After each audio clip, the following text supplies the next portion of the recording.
everybody to the Paul Hedderman Reflections on the 12 Steps. This is not an AA meeting. This is one member's take on the exact nature of the wrong as described on page 64 of the AA Big Book and the solutions of the 12 steps. This meeting is being recorded and it may or may not be streamed live on Facebook. This is not an all-share meeting. Rather, it's a question and answer for Paul's take on the 12 steps. For detail on Paul's events, his story, under arrest, t-shirts, and past events, videos, please check out his website at zenbitchslap.com. There you'll find videos, t-shirts like this one, and a bunch of other things available for purchase. And then you'll also find current events that are going on with his other non-duality stuff. These meetings take place every Tuesday and Thursday at the same time. All right, Paul, today we have a long reading for you, and it's going to start on page 28 of the doctor's opinion. So it's going to be Roman numeral 28. All right, so it's going to be the first full paragraph on Roman numeral 28. We believe, and so suggested a few years ago, that the action of alcohol on these chronic alcoholics is a manifestation of an allergy, that the phenomenon of craving is limited to this class and never occurs in the average temperate drinker. These allergic types can never safely use alcohol in any form at all. And once having formed the habit and found that they cannot break it, once having lost their self-confidence, their reliance upon things human, their problems pile up on them and become astonishingly difficult to solve. Frothy emotional appeal seldom suffices. The message which can interest and hold these alcoholic people must have depth and weight. In nearly all cases, their ideals must be grounded in a power greater than themselves if they are to recreate their lives.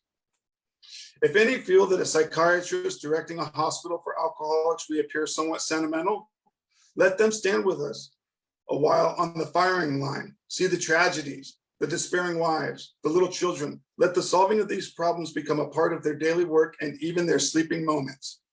And the most cynical will not wonder that we have accepted and encouraged this movement. We feel, after many years of experience, that we have found nothing which has contributed more to the rehabilitation of these men than the altruistic movement now growing up among them. Men and women drink essentially because they like the effect produced by alcohol. The sensation is so elusive that, while they admit it is injurious, they cannot after a time differentiate the true from the false. To them, their alcoholic life seems the only normal one. They are restless, irritable, and discontented, unless they can again experience the sense and ease and comfort which comes at once by taking a few drinks. Drinks which they see others taking with impunity. After they have succumbed to the desire again, as so many do, and the phenomenon of craving develops, they pass through the well-known stages of a spree, emerging remorseful with a firm resolution not to drink again. This is repeated over and over, and unless the person can experience an entire psychic change, there is very little hope of his recovery. All right, Paul, that's our reading for today. I know there's a lot there, and take it away. Hello, everybody. Paul, alcoholic. I missed the beginning. I couldn't find the Roman numerals. They threw me. But basically, he's saying that we're fucked unless there's an awakening, a spiritual awakening, and we can't seem to produce that awakening. And therefore, what we can't do, something else can. Yeah. So the whole program is really about allowing that something else to do it. Yeah. So, I've had people close to me who I've been talking to, from my family, and they decided to start drinking again. And, basically I said, I don't know if I can talk with you every day because there's a huge elephant in the room, untreated alcoholism. And I feel like I would be complicit in it if I'm not pointing out the elephant. so to speak. Yes, because of my own experience and observing what happens to a real alcoholic with untreated alcoholism. Yeah, it's basically the same old story, just different geographical locations and nouns, but the same. So it's a trippy thing because the a life managed by self leads to a lot of frustration and irritability, restless and discontent. And from that point, it makes sense to try to get the quickest relief possible. And if it's sipping on something that has intoxicant in it, so be it. Yeah. But what's the underlying condition that makes something that's so injurious to us still attractive? That's the bondage of self. That's the underlying causing condition that's brought us to this untenable situation now with untreated alcoholism. And that's what needs to be addressed, is the exact nature of the wrong and the underlying causes or conditions. If not, we're going to have to, live near a firehouse because there's going to be a lot of fires. Yeah. And so the point is to have that underlying condition altered, and we can't do that as the underlying condition. I mean, the mental condition. We can't do it. So there's an admittance of a certain powerlessness, which allows something to happen. Yeah, and then not only allows something to happen, that which happens is directed. So the changes that occur are directed, and that's growth. And so we grow to the real conclusion, which is awakening to that unsuspected inner resource, awakening to that spirit, let's say. Yeah. Not that the spirit isn't awake, but an awakening to that spirit. And that's the purpose of the program. And then from there, we accept the agenda of step 12, which is we're going to practice these principles in all our affairs. And until we're able to do that, limit your affairs in a way. And then help other people achieve sobriety, to achieve this personality shift, to achieve this or find themselves in that personality shift. I don't see it as an achievement. I see it as a new placement. Something places us there. And that becomes sufficient because the underlying causes and conditions that led us to the drink aren't leading us to the drink. We have new underlying causes and conditions that lead us to be helpful or to be of service. Yeah. It's just basically we're going to be driven from one point to the other, and he makes it a very broad. I mean, they paint with a very broad brush, which is perhaps there's a better way. All right, what's that better way? Trusting something infinite rather than finite self. So I may not be doing the second part of that statement, trusting finite self, but they're very clear that that's the condition I'm in. That I have a huge amount of trusting finite self, and the solution or the better way is trusting the infinite, and I can't seem to pull that off. So in admitting my powerlessness, or the idea of a surrender or a recognition that I'm outmatched, or however it can be described, we're in a position of being malleable to some new suggestions that lead us to a condition that doesn't pulsate with irritability, restlessness, and discontent, but more is a sense of peace and contentment, let's say. Yeah. So that doesn't drive you to the first drink. It doesn't. It may drive you to the park or to a vista or to the beach or somewhere, but it doesn't drive you to the first drink. It doesn't. I mean, you may live a life from this point on that alcohol and drugs really don't even exist, really, because you have no interest in it. Yeah. You're not trying to withhold it from others. You could care less. You're just not interested, completely squashed. That radioactive isotope has been removed. Now you're being driven, and by something other than that would lead you to the drink. Yeah, hallelujah.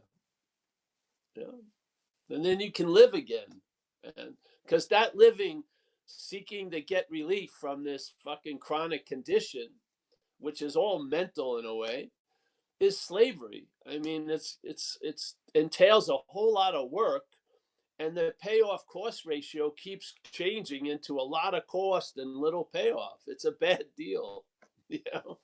And perhaps there is a better way. They could have dropped the perhaps off. There is a better way, which is trust in the infinite. Yeah. Now, what does that mean? Find out. It's a feeling, it's a sense, it's an overall atmosphere. Yeah. You can't say, well, give me a particular example. It's not really, you're not going to see the magical workings of it by looking at a particular example. It's a whole sense of traveling lighter. Yeah. That actually injects itself to the situations you run into. Instead of those situations that you run into being exasperated by the condition you're in, irritable, restless, and discontent, they can get neutralized, or you can outshine them from a sense of satisfaction and contentment. Yeah. Yeah. And then instead of constantly being in need of help, you can be helpful. Yeah. Yeah. Your role changes. Yeah. Yeah. You're going to be used either way. Something's going to drive you, as Kurt says, we're driven. The book says we're driven by 100 forms. It sounds like we're a car. Yeah. We're driven by 100 forms of fear. Yeah. Or whatever. We're, we're manufacturing misery. It sounds like we're a facility or a functioning that its effects are going to be determined by what's running it. Yeah. And when it's us running it, it's really self running it. Yeah. Because we're identified, there's no distinct difference between self and us through the identification. But you can tell the difference when the higher power is running it, obviously. Yeah. How long is it going to take for you to sense the difference? I don't know. Probably not long, because sometimes it's such a contrast. It's so different. It's hard not to recognize it. Yeah. So when the old system hiccups and you're there and then we have the ways and the means to deal with it. Yeah. We clean up the mess quickly, promptly. We make the amends where necessary, and we bring the shit to 6 and 7. It's unbelievable. So yeah, it's not like that is never going to appear again, but when it appears, it there's a potentiality of it disappearing. When you're identified as it, that possibility is not there. It's just set when it appears, it's going to be appearing for fucking ever, and it has been, and it will be. Yeah. That's going to lead us to a seemingly hopeless state as being a hopeless state, and then we're going to be apt to do anything, really. Yeah. And it doesn't mean it's not the severity of the outside situation. Someone spilling a glass of wine could be the critical point. Yeah. They'll just fuck it, and they'll just lose it. Yeah.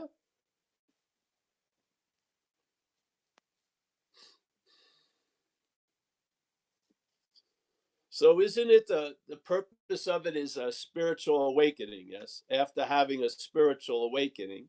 So that purpose isn't not to drink, but the purpose that the not drinking is essential, but the real direction is a spiritual awakening.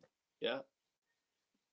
Having had a spiritual awakening as a result of these steps. It's not saying having not drank as a result of these steps. It's having a spiritual awakening. It's a much different target, really. Yeah.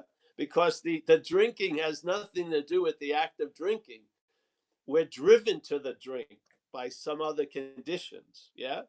We're not suffering from the condition of drinking. We're suffering from a mental condition that leads us to drink and see drink as a solution, really.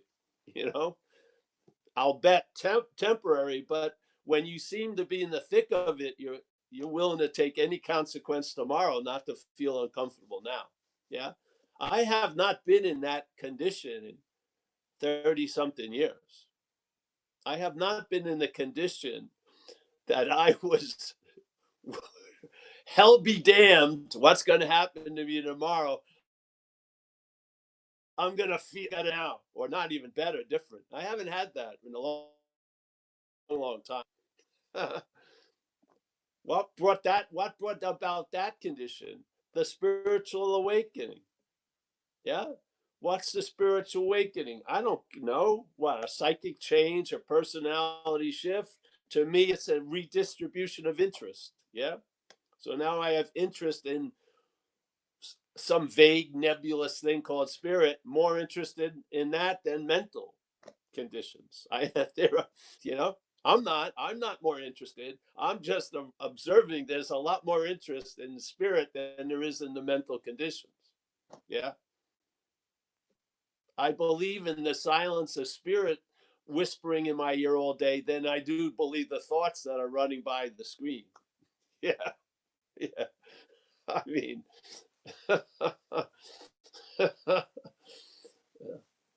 how did that get brought about through this program? Did I have a lot to do with it? Basically, no. Yeah. Will I have a lot to do with it as it continues? Basically, no. Thank God.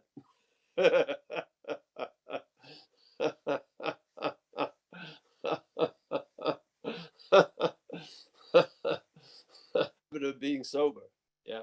Hallelujah. So yeah, I lost the reading and stuff, but yes, this person worked with a lot of fuckers like us, and I'm sure he was led to have to drink, even though he was an alcoholic, to get some relief from us, because it must have been a very, very frustrating career to see constantly being overmatched by something you can't really even put your finger on. Yeah. And where the patient becomes the biggest problem of the disease, really. Yeah. The lack of interest, the unwillingness, the defiance, the rebelliousness. Yeah. How the act of being identified as the source of the problem leads us to live and die from the problem. It's insane, really. Yeah. I mean, people they deserve the right to fucking drink themselves to death. All right. Yeah. There you go. Yeah.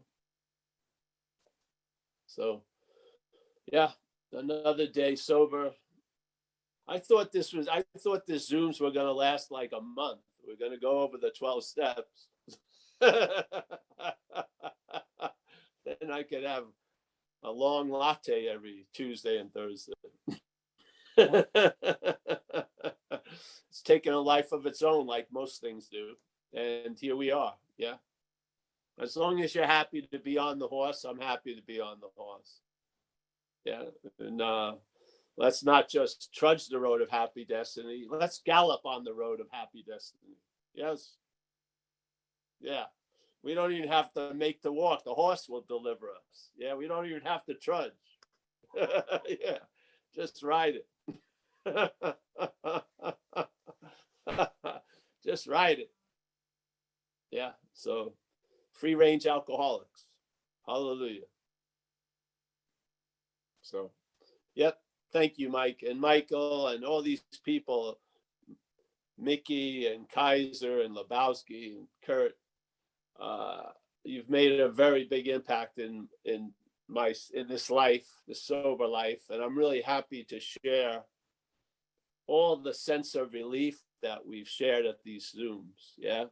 I'm just, you know, who would have thought, really, really, who would have thought relying on that thought system, we would never get out.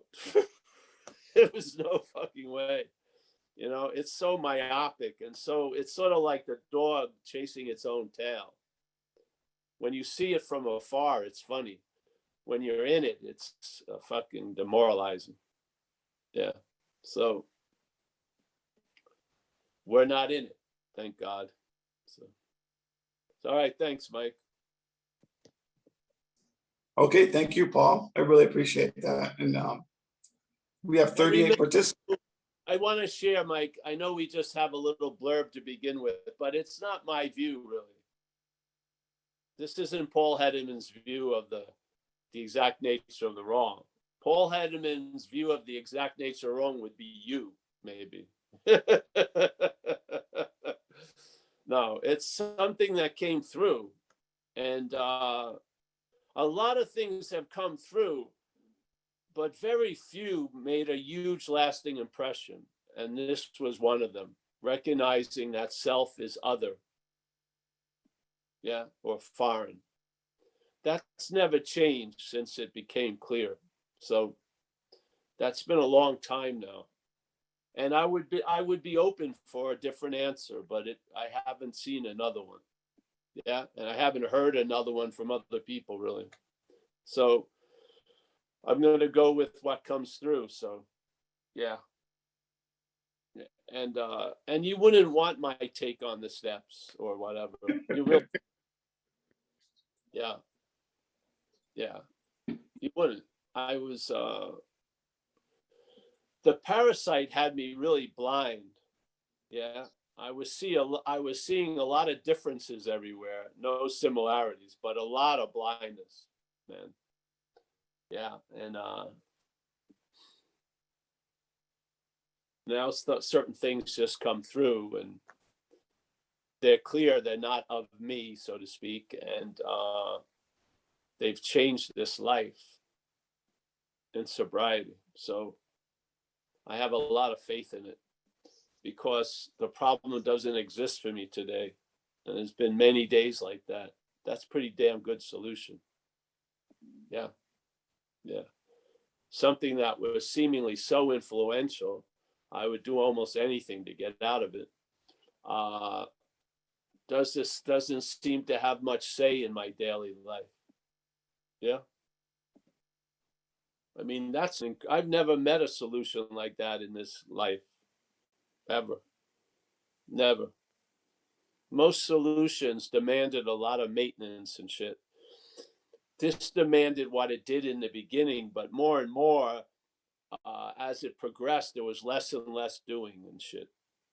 Yeah. Yeah. So, all right, Michael, thanks. You bet, Paul. Well, we're going to kick off with a question from, I don't know if I'm going to be pronouncing this right, but is it the other Rachel? I'll ask you to unmute and you can correct me. Yes, it is. I'm Rachel. I'm an alcoholic from Yorkshire, hence the t'other Rachel. That in my home group, there's more than one Rachel. That's why. Thanks very much, Paul, for this. It's the first time I've joined this meeting, and the reason why I'm here, you're actually talking about it, which I thought, if that ain't a higher power at work, I don't know what is. I've been sober almost 2.5 years. I went through my steps with my sponsor, and I got to a really, really good place. The things that you spoke about, the being helpful to others, a lot of things are more instinctive. You know, that it doesn't feel to being done by me. So it's something working through me that's been there. And I had that. And I don't know whether it's been locked down or whatever. There's not been meetings. I stopped following advice. And I've been very, very lucky. I've not picked up a drink. But I've come to recognise that my thinking has slipped. Self has got back in charge. So over the last couple of days, I've reached out to friends in the fellowship, reached out and handed it all over, really. I'm very much in a position now. I mean, the fact that I'm here tonight, it was very much just says go to meetings, join Zoom meetings, look at step stuff, back to basics. Because even though I had it before, I can't really say how I got it. So right now, it's just, I'm just a blank page again. Just here as a sponge to sort of soak everything up, listen to different opinions. And it's not about forming one of my own. It's just topping up the information, relearning that humility in the hope that I can get back what I once had. So I'd like to think I've got a little bit more awareness this time around. So I'm just wondering how, I just want to know really, is it possible? Can you get it back? Yes, because it never left. Yeah. The head moved away, but you didn't. So don't, yes, it can be easily gotten back. Yeah. But it never leaves. We seem to, but it doesn't. Yeah. Look at how so many times, let's say you get on the train of self and it's picking up speed and shit. And then suddenly the emergency brake comes on and you're right back at the station as if you never left. Yeah. Because you haven't. So that which I feel I describe as the higher power is always available at all times, right where we are, with no requirement necessary other than the ones we make up, really. So if you're willing to give up your old opinions and your old ideas, that which you think you've lost and you want to get back, you never lost it. And there's no getting back. You never left. So just get clear about that insane shit going on. That's telling you it's put a lot of space and time between you and that. It's not true. That's false evidence. Yes? Yes. What was once here and now is still available here and now. If it's the here and now. Yes. So it doesn't matter what's going on the surface. The here and now is always that which is going on. Yeah. So basically, there's no need to get back to it. Yeah. Yeah. Just do what you're doing, and there'll be a, one of your requirements, mental requirements, will be fulfilled, and then it will let you enjoy that. But that thing, after a while, you won't need to have any allowance or permission from it. You'll just enjoy it. Yes. Right. The head still plays a little God, and it's telling you you've lost it and you're gone. And so all right, act that out and get back to it. But when you get back to it, it's like you never left anyway. Yeah. Yeah. Yeah. So there you go. So the diagnosis from here is we've never left. That's the great news. We just believe we have. The head just convinces us of a lot of shit that's not true. So it's not, the better way isn't getting back to where you once were. The better way is trusting the infinite rather than finite self. Well, how do we trust finite self? What does that look like? Believing false evidence and allowing it to appear real. That's what we're doing all day, listening to the thoughts. A lot of the thoughts are presenting false evidence. Right? False, in your case, is you lost something. You didn't lose spirit. It's impossible. So false evidence is appearing real. All right. Well, is the false evidence going to keep appearing? Yeah. What's the difference? It's not appearing real. Yeah. So false evidence not appearing real doesn't go anywhere. False evidence appearing real goes somewhere. We are that pivot point. What you are, Rachel number one, or the other Rachel, and Paul, yeah, we're the pivot point. Which way are we leaning? Are we leaning to the appearing real of the false evidence, or are we seeing it as false evidence? Yeah. Let's say we're all seeing it as false evidence. There's a little pause there, and then most of us slip into it appearing real. Yeah. But that pause is the salvation. You recognize the insane bullshit of the head, and you're not moved by it. Yeah. That's the freedom from the bondage of self in activity. The false evidence is seen as false evidence. It doesn't move you to behave in a certain way that jackpots you. Yeah. So the upcoming storm just passes through without you having to put on 40 raincoats and shit like that, because it wasn't a storm. It was false evidence. Yeah. Your crazy weatherman was forecasting bullshit once again. You start seeing it, and then when it tells you you've lost or you moved away or you blew it, you just don't believe it. It's false evidence. Yeah. I have never left what I am. What I'm not believes it left long ago. What I am, has never left what I am, ever, nor will it ever. Yes? The spiritual condition is an eternal one. It's not a manufactured condition. The spiritual condition is our inherent nature. We are not of things. We are not of thoughts. We're not of, yeah. That's not what makes us up. Yeah. Awareness, brilliance, emptiness, shiny, bright knowledge, whatever, however you want to sort of describe it, doesn't come or go. It's the fact. Yeah. Our attention and interest seems to come and go from the slavery to self. Yeah. So, yeah, we're not going to be free. We are free. There's the good news. Yeah.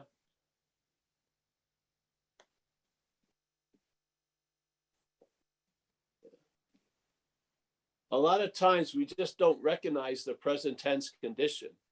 We're still hoping we're going to arrive there as a future event. We are in the freedom from self right now. Yeah. We are in it. This whole Zoom is drenched in it, tell you the truth. The whole Zoom is drenched. It's like a vanilla ice cream that's dipped in chocolate. It's already, you don't have to pray, I like to have chocolate with the vanilla ice cream. You're getting it. Yeah. This whole Zoom is drenched in freedom from the bondage of self. That's the whole point of it. Yeah. Now, present tense, not like I'm going to be. Yeah.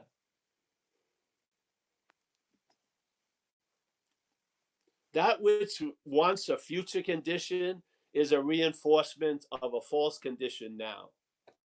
That which is talking about being great later is why you feel like you're not great now. It's not you. That is not you. It's brought to you by a mental activity that's huffing and puffing and blowing a lot of houses down and making them and blowing them down. Yeah. Yeah. Have you ever left the here and now? Tell me the truth. Your thoughts of the future. Have you been in 2024, Tuesday of 2024? No, you never been in there. Do you go a time traveler back to 1993? No. All that is mental shenanigans. You don't go anywhere. You're here and now. If you get even the body, look at the surveillance tapes. When you were at some place, but your head was telling me, I'm not here. I'm not really here. You were there. There's pictures of you at the fucking store. Yeah. This is just, the basic facts escape us. And we go into this mental imagery, and then insane ideas are presented as being true. Yeah.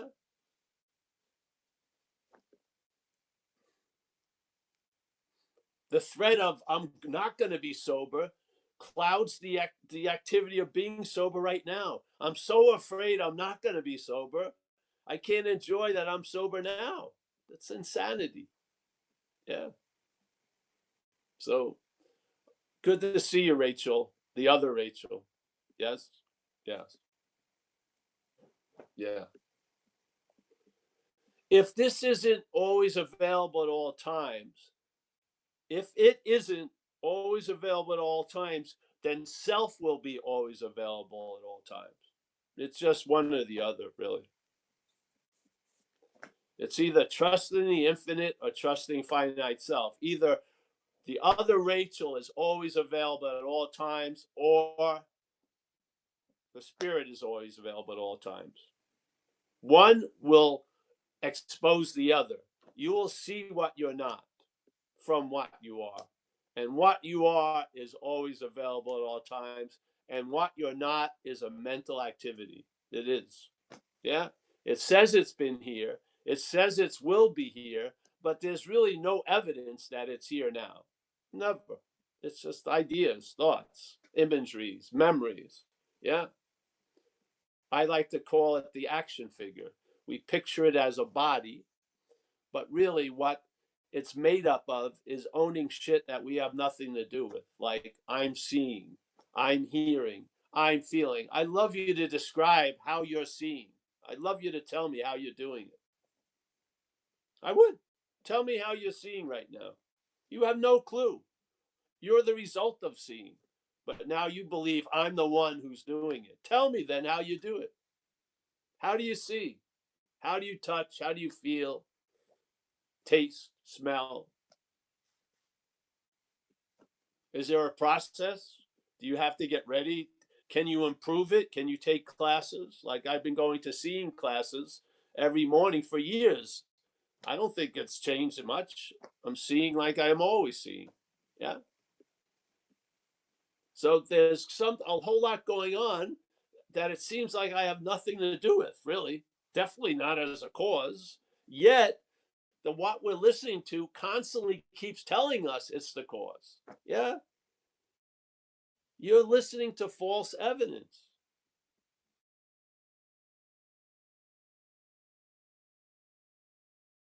And the consequences. Yeah. You don't drink, you're led to a fucking drink. Drinking is the end point. You're led to the drink. Something leads us to the drink. Something leads.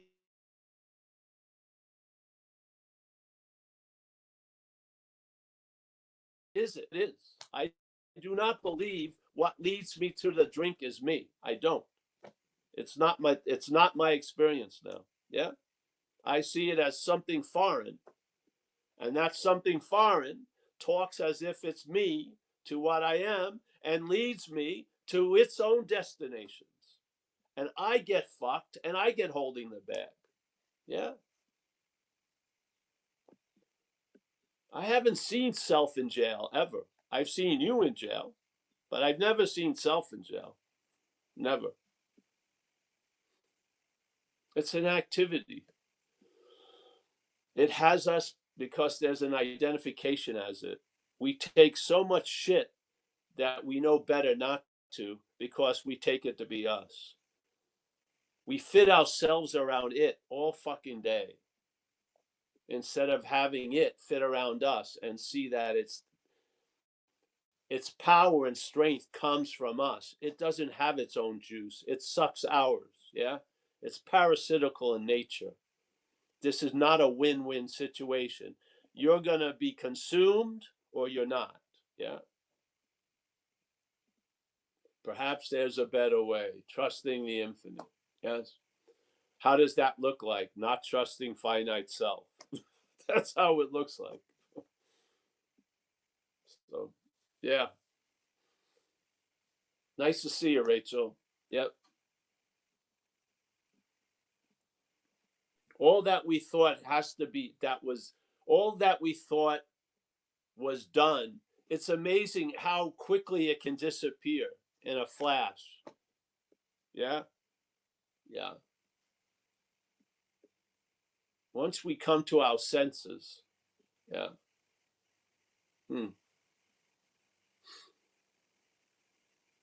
So, Rachel, you haven't been here before. The whole point of these talks are rooted in at page 64, the recognition by doing an inventory that self manifested in various ways is what has defeated us. So hopefully, if you were with us and you went into the inventory with your resentments, your fears, and your harming others in the pursuit of what you want by looking at your behavior, you would walk out with a suspicion about the your. And maybe you would just see resentments and fears and harms done to others. And you'd realize it's a lot easier to get out of that knot than my knot. Yeah. So the my would weaken, and you would see the my is one of the strongest links of the bondage of self. The my. You're claiming the manifestations of self to be your own. Yeah. I don't care how much knowledge you have, if it's based on that you keep calling the resentments yours, the knowledge about resentments is availing you nothing, because you're still owning the manifestations of a foreign entity or a foreign thing as yours. You're in the bondage of self, knowledge or no. Yeah. You may now know you're fucked, but you're still getting fucked. So what's the point? Yeah. Unless you like it. Yeah.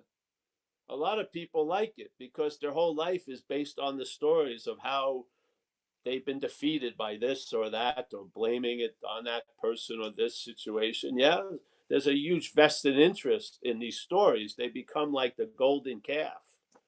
We're milking them for something, some insane idea. Yeah.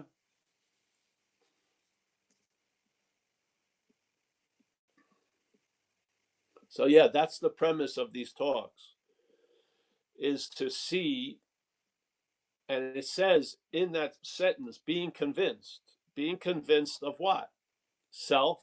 That self manifested in various ways is what has defeated us. Are you convinced of that, or do you still think you did it? Yeah, you're the one who has the resentments.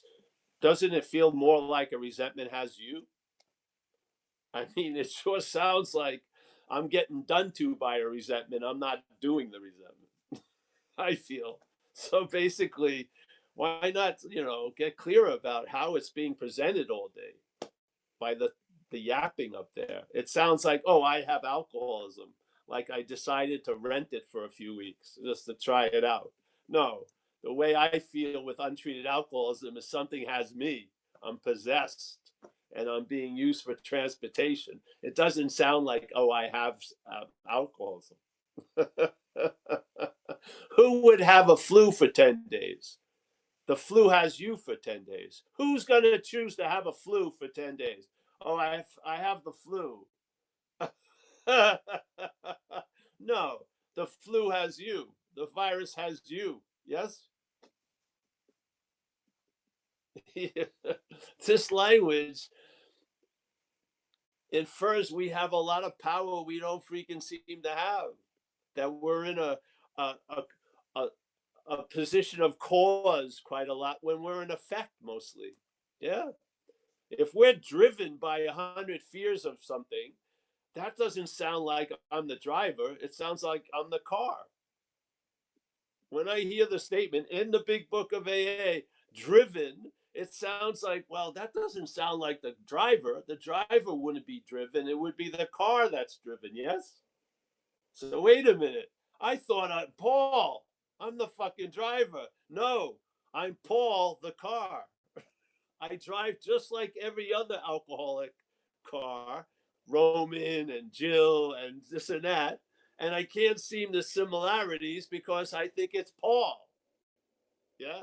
All I see is the difference. Yeah. But in fact, we're being driven by the same driver. But we keep trying to recognize it as the car. It's the fucking driver. It's not what's being driven. What's being driven is not the driver. What's being driven is this, and the driver is somewhere here. Yes? Check out. So there's a choice in a weird way, or let's say a possibility.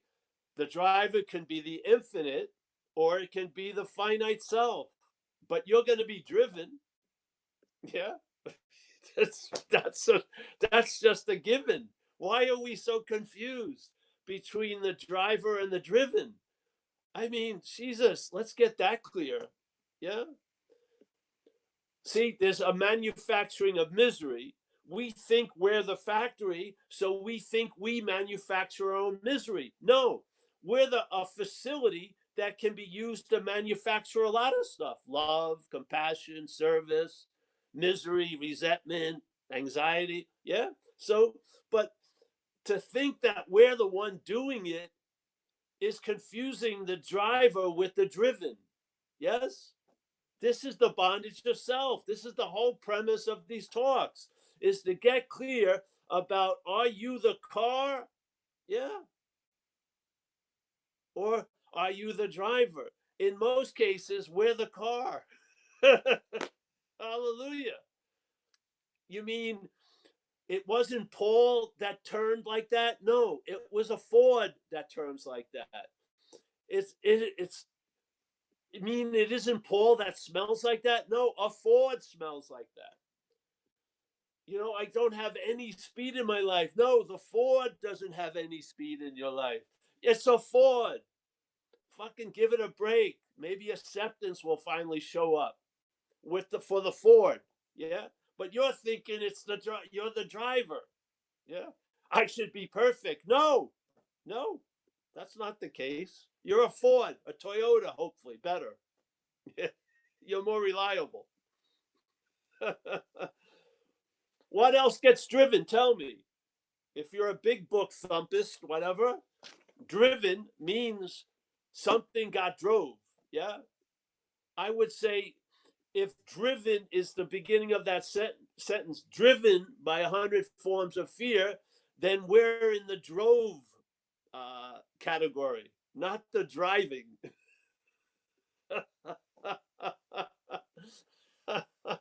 What's got you over? What's taking you over?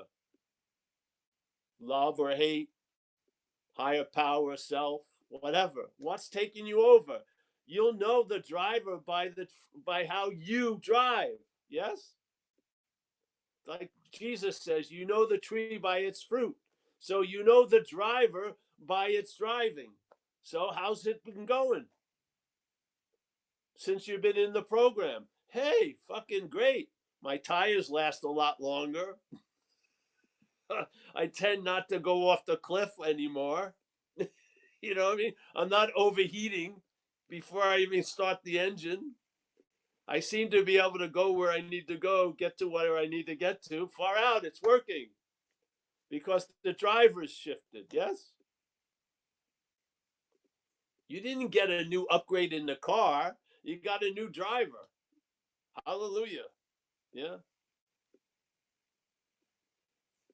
I'm doing it. Oh, you are? Yeah. Tell me. Tell me how you're seeing. Did you get up at 7 a.m, blind as a bat, like every day, and then you did your procedure to start seeing again? Or does your eyes open and there you go? Yeah, it's a bigger surprise to me than anything else. How the fuck is this going on? Why am I animated? What the hell? Yeah, where's the driver? But when the car thinks that it's the driver, then a lot of things can drive the car. There's the dilemma. Yes? When the car thinks it's the driver, then a lot of fucking things can drive the car. And the car will never entertain the possibility it can have another driver. It's just going to fucking put up with the bullshit of how it's being driven because it doesn't know any better, because it doesn't know it's a fucking car. It thinks it's the driver. Yeah. It's the one that's doing everything. You're not. Yeah. I like you to go take a shit, see what happens. When the body doesn't want to take a shit, let's see how fast you do. I'd like to see your performance time. You'll be on the pot for a couple of hours until the body decides to take a shit. Yeah. No, I take my shits. Oh, do you? Really? Yeah. You digest the burrito you had yesterday, are you? Do you have a lineup of what you need to digest? Because I'm sure there'd be a huge backlog because you have more important things to do than digest food. So you've got a pizza from 2019 that hasn't even been digested yet. You'd be fucking, are you pumping the blood? Are you beating the heart? Give me a break. But no, I'm the thinker of the thoughts. I'm the doer of every action other than digestion, shitting, breathing, pumping the heart, blood, urinating, but everything else, I'm the doer. I'm the doer of everything else. Let's name. Yeah. I don't know. It seems free from it. It seems totally insane. It does. It's freaking unbelievable because the car won't admit it's a fucking car. Yeah. So it's for it to be the driver, it has to take responsibility for tons of shit it had nothing to do. The Toyota that brought the robbers to the bank did not rob the bank. Yeah. It was just used by the robbers to get to the bank. The Toyota did not rob the bank. Yet the Toyota, it would make sense that it ends up in jail because the Toyota thinks it drove to the bank. Yes. And every time we're talking about the Toyota, it's in the state that I'm the driver. So this is pretty interesting. No, I'm talking about the Toyota. Yeah. Yeah. Is it that terrible to admit we're all Toyotas or whatever? Fucking, and then let's get clear. Hey, I can be driven by, fucking by this all-inclusive, loving, compassionate energy that permeates with a presence of ease and comfort, or I can have a fucking crazy motherfucker who I end up in the same three parking spaces, institutions, jails, and death. Yeah, which is fine as the car, but if I'm the driver, it fucking sucks. Yeah. And then the car gets punished. And then you have memories of what the car did 30 years ago. There's no relief yet because you believe the car did it. The car didn't do it. Something took you over and used you for transportation because that is how a car is used, for transportation.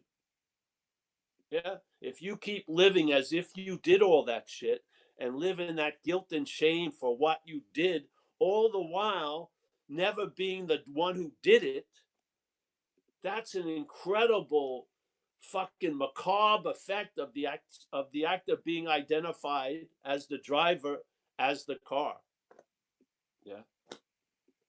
I mean, he can't draw. I think it's a pretty good picture. It's insane. Yeah. You keep listening to a head that takes you as the driver when basically you're the car. Yeah.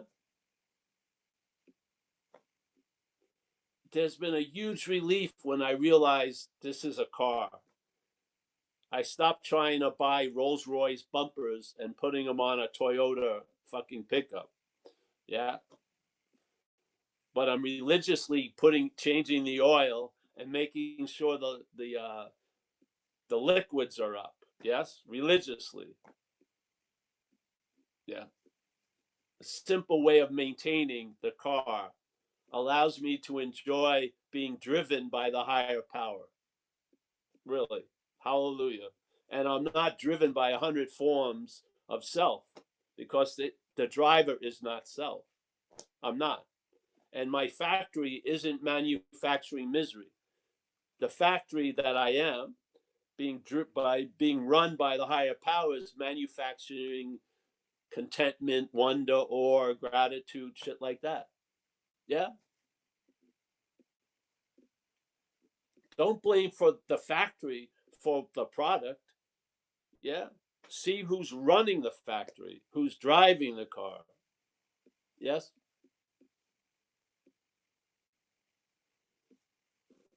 Yeah. I sort of like that riff.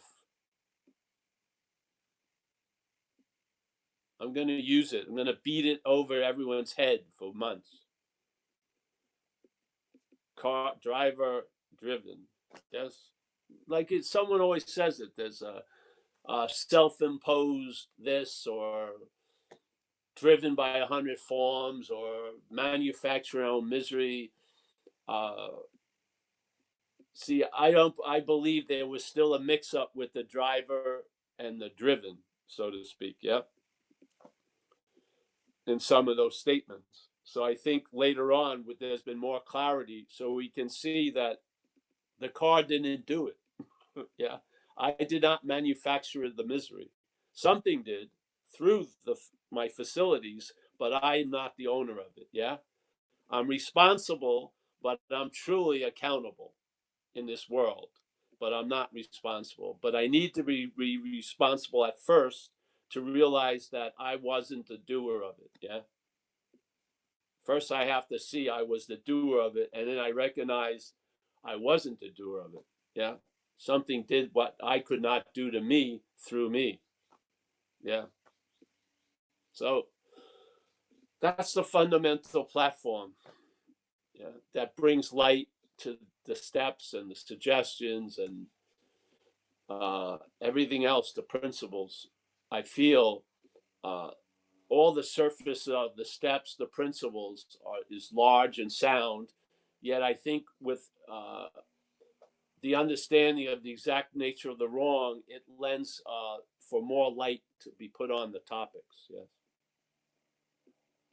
Yeah. So, yeah.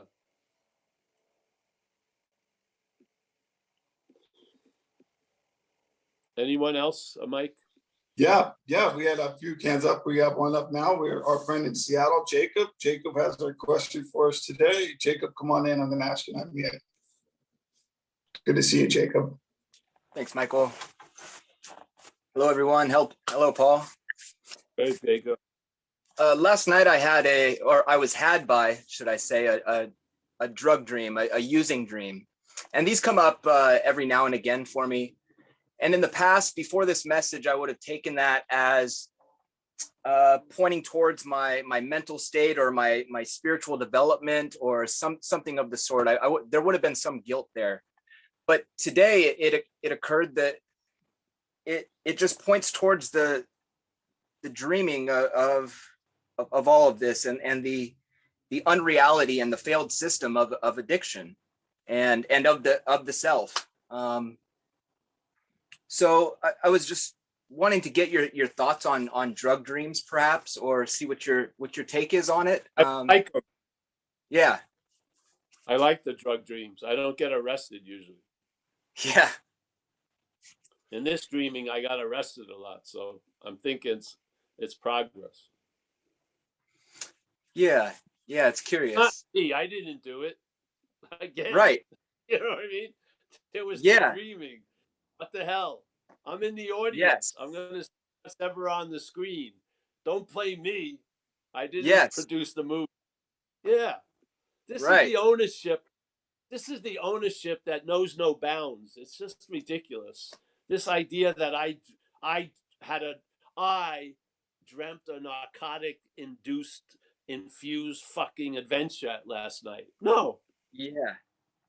You are like, as a movie theater, yeah, you have nothing on the marquee.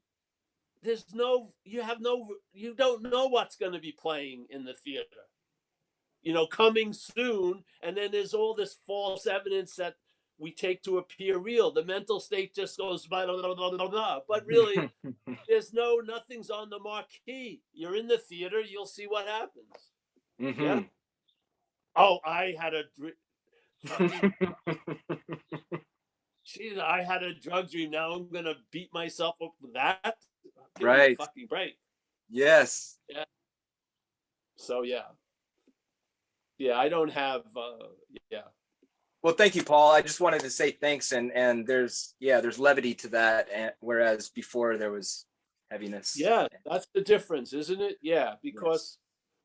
when you see false evidence and it doesn't appear to real, it's like a gold mine of comedic fucking expression. Mhm. When the false evidence is taken to be real, you're like the giant broad highway. You're just on a one-lane road called CNN, so to speak. You know, news flashes, you're fucked or whatever. It just goes on and on. Yes, Yeah. the thing doesn't have a clue of what's going to happen. Let's put it that way. Yeah, Mhm. always coming soon. You're in the theater. You don't know how you got in there. Yeah, there's seeing, hearing, feeling, tasting, touching. You realize you're above your pay scale. You know, Yeah. hey, get me a driver in here that knows what it's doing. This car could be dangerous, driven by the wrong fucking thing.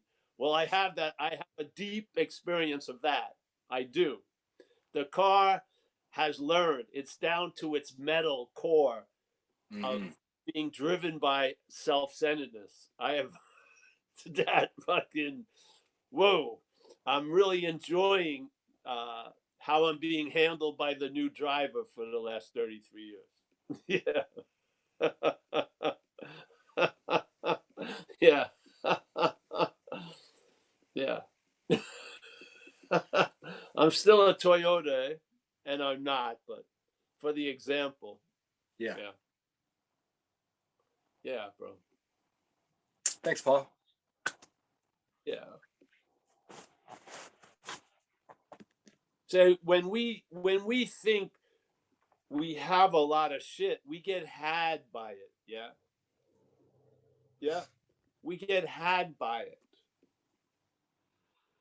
When you think you're the thinker of the thoughts own you, so to speak. Yes? Your day is owned by the thoughts when they're yours, usually. Yeah. If you're Yeah. lucky, you're lighter through them. If you're not, one thought can ruin your fucking day. Yeah. And set Yep. you off a spiral of obsession. Not because of the thought, but the mind. Yeah. Yeah. There's a huge activity we play here that we're very unaware of in most cases. Almost like gravity having a huge influence on us all day, yet never being noticed because we think it was the hill or the staircase or whatever, but it was gravity. Yeah, it's a force. And when you go against it as a body, it produces a friction, a thing. And most of us don't have no one's sitting at a cafe talking about the effects of gravity today. Probably not. They're talking about that steep hill on their climb or whatever. Yes, but really it's gravity. So in a lot of ways, we talk in the realm of being the driver, but we're being driven. Yeah. Yeah.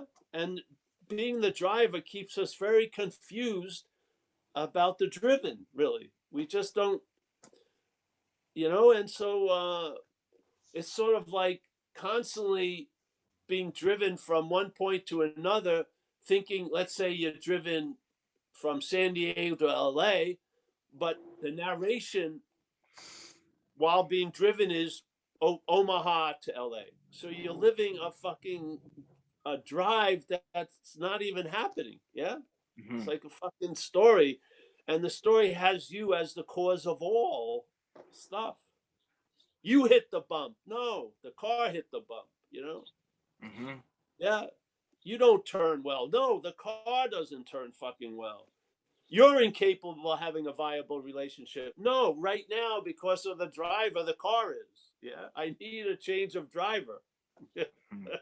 The car is capable. It can't do it with the driver that it's saddled with. Yeah.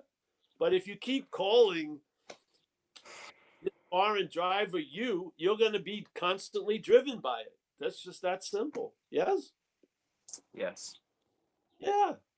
And when you're driven by it, you'll take all the cause and all the guilt and blame and pride, a little of this, and, you know, uh, you think you had a lot to do with a lot of shit you had nothing to do with.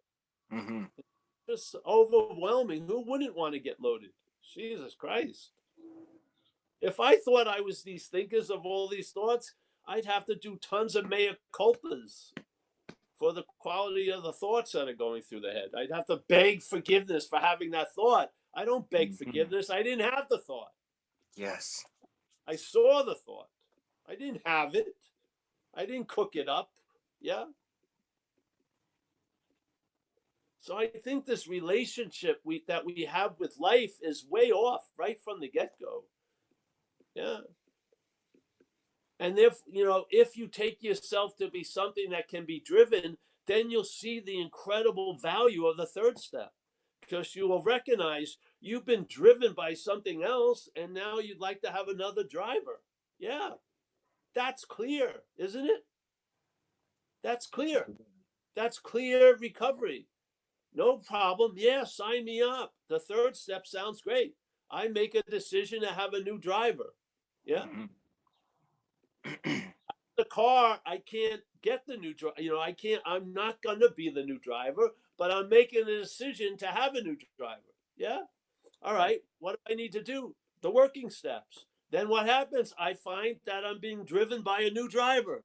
Yeah. Like it says, you'll come to realize, yeah, you'll lose interest in self. All of these experiences are a reflection of having a new driver. Yeah. So the problem is, when you meet people that you used to run over, they see you as the same old Toyota. They think you, as a Toyota, rode you over. So maybe it's hard to go see your family because the family keeps thinking you're the fucking driver, and how I recognize it as a Toyota. Yeah. So, all right. What am I going to do? Maybe I got to stay away from that parking lot for a little while because it overwhelms me. I take myself to be the driver. Yeah, and I feel guilt and shame. No, you're not, Paul. You were driven. You were driven by alcoholism. You're not now. Yeah. Yeah, it's true. Yeah. Like it says, don't be embarrassed about the new driver, right? He says, don't be embarrassed about the higher power. Yeah, don't. Yeah. So what? My family sees me as the Toyota. It's fine. I don't care. Yeah. As long as I know that there's a driver that sees me as something else. Yes? Yeah. What is a Toyota going to do? It's going to see every Toyota as another Toyota. Yeah. Far out. That's okay. But man, I did not go on all fours on that rug looking for imaginary cocaine. I did not. Something drove me to that. Yes? I think something has been driving me for a long fucking time. Same thing that drove me to do it. Exactly. And Yeah. now I have a different driver, and therefore the Toyota travels lighter. Yeah. Not because of the Toyota, but because of the new driver. Yes. Yes. Yeah. I get to experience the road. I get to experience tons of shit. Yeah. Oh. So when resentments happen, I see them as resentments. I don't see them as mine. I don't. I don't see anxiety as mine. I see is a mental condition. It's derived from mental obsession, and then it hatches anxiety. What do I have to do with that? Nothing really. I can be the bearer of it. It can affect me. But if I keep thinking I'm the one who's anxious, you better get used to fucking managing anxiety because you're going to have a lot of it. Yeah, you are. I don't see it that way. I do not see resentments as mine. I don't. I don't see fear as mine. I don't see harming other people as mine. I lived it as if it was mine. I made all the amends, but I don't see it as mine. I do not believe I did to Wendy what I did to Wendy. I don't. I believe there was a doing to Wendy, and I'm accountable for that, but I wasn't the one who did it. No way. No way. So there you go. If you want to be the owner of life and be the doer of it all, go ahead. But I'm speaking from a recognition that's supported by the statement on page 64 that self is what has defeated us, manifested in various ways. I think us is completely a different word than self. So how are we combining the two? How am I calling an aspect of us me self? I must be identified as it. Yes? He made it very clear, self and us, completely different. What's making it seem so similar? The act of being identified, the engine of the disease, of the bondage of self. Yes?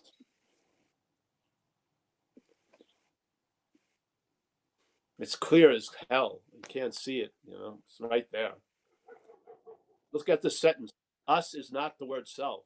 It's not a synonym for self. It isn't. It isn't. You can say self and ego maybe is a synonym, but us is completely different than self. Completely. What camp are you in?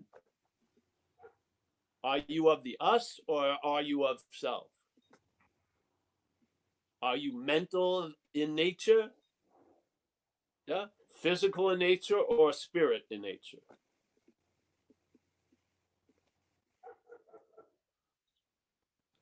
Are thoughts noticed or do you have them?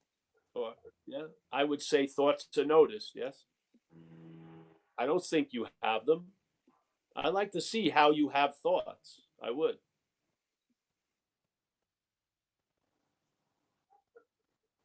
Show me. Break it down. If you're doing it, you should be able to describe it. Yeah? Break it down. All right? There was a space, no thought. Then there was a decision, I'm going to have one. And then I made a thought. All right. So let's give me an illustration. There seems to be a you that has to have to be there to have a thought. What happens if you're not having a thought? Then that you seems unessential. That's how I see it. Yeah. I think the you is manufactured by the claiming of thoughts. What do you say? Does the you have thoughts, or is the you inferred by the claiming of thoughts? I would say it's the second. Yeah. I think they're quite different places to start from, don't you? I do. And what happens if there's a lot of time, that little seeming insignificant mistake will become quite significant? Yeah. You'll be constantly believing you have a lot to do with shit you have nothing to do with. You'll be weighed down by excessive ownership. You will. And it'll be matched with a powerlessness over what you think you own.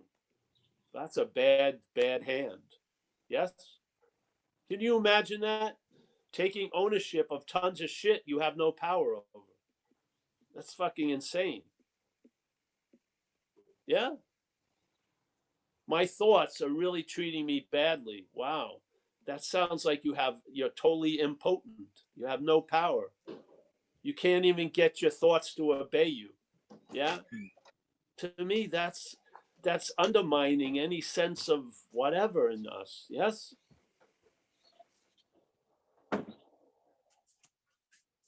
It's like when someone has a dog and the dog is ugly and unruly. The person who has the dog is embarrassed by their dog. Yes? It's not their dog, first of all, to begin with. Yeah? But because they're getting a sense of something out of the ownership, they also get all this other shit in the package deal. They feel embarrassed. They're yeah? Because their thoughts or their this, yeah, it's all insanity. Sorry to go on, but it just goes on and on and on and on and on, and then you come to at square 98, the fucking whole block's ablaze. Yeah, everything is everywhere you look goes lit up because you don't realize you're the fucking fire starter at that situation, and you're bitching about everything else. Yet the elephant in the room looms over. Yeah. A real addict alcoholic is not going to be able to have a couple of drinks. Yeah. He may think he's successful for a few weeks, but one of those drinks is going to trigger something, a craving that he hasn't seen in a while. And then an obsession is going to come up. And then there you go. You're now being driven by the old driver. Yes?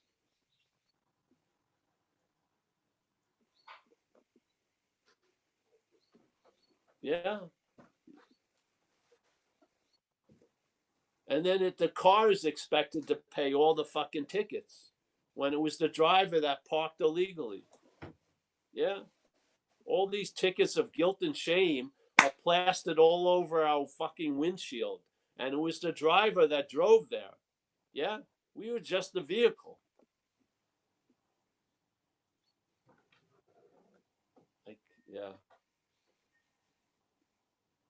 I don't know how we can keep giving life to something that happened 37 years ago. Yeah. Well, there you go. Any more questions? Well, we had one. Gabe, would you still like to ask your question? Yes, see you have your hand down. You still have some time if you'd like to.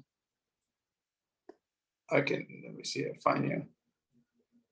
Well, then let's end then, eh? If we have time. Oh. Where you going? Okay.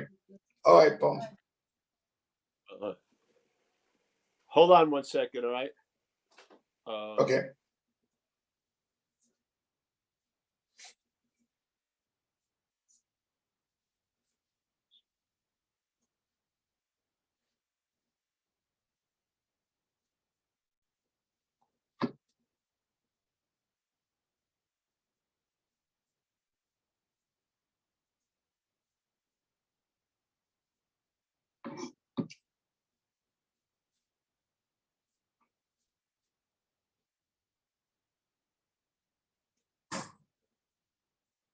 Unmute.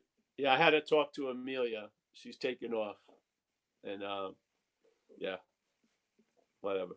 All right, so let me say goodbye. Thanks, everybody. The beautiful news, I won't think about any of this in about a second. So.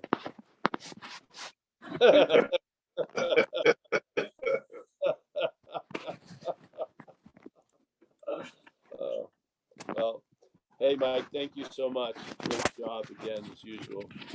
The spirit of Michael S. comes through. It's not your spirit. It's Walter. Mickey, another lovely person from Madeira. I mean, you're probably the best tourist attractions, really. Knowing so many nice people live in Madeira, I may actually drive to Madeira. I don't know. All right. We got Kurt Z down in Redondo. Nice to see you. Tommy, I think he's in Ireland. Lebowski, I really don't want to know where he is. Just let's keep Lebowski in his own neighborhood. We got Steve from the UK. Nice to see you, Steve. We got Kim N. Nice to see you, Kim. Yep. We got Paul. There you go, Paul. Yes, I see that shirt. I'm not really representing much today, but I don't need a shirt. So we got Joseph from France. Nice to see you, Joseph. You're not from France anyway. It's just Joseph. Yeah. We got Gabe. Gabe's at work probably. Yeah. Nice to see you, Gabe. We got Jill. Nice to see you, Jill. Is that a calendar behind you or what? No. Oh, a map to the world. All right. We got Connor. Connor, I have a. Oh, nice to see you, Connor. Yes. Yes, bro. That which is talking or saying it's talking to us is not us. Yes? Yeah. Stefan. I'm not saying what it is. I'm saying what it ain't. It's not us. Yeah. We got Stefan on Having Never Left. Always a great pleasure having him here. We got Ruby Rose from Wichita. Yeah. Nice to see you, Ruby. Jacob from Seattle. Pleasure. We got Alex, our greeter. Nice to see her there. She's somewhere in the Hudson Valley, I think. Alex, yes? Can she hear me? No.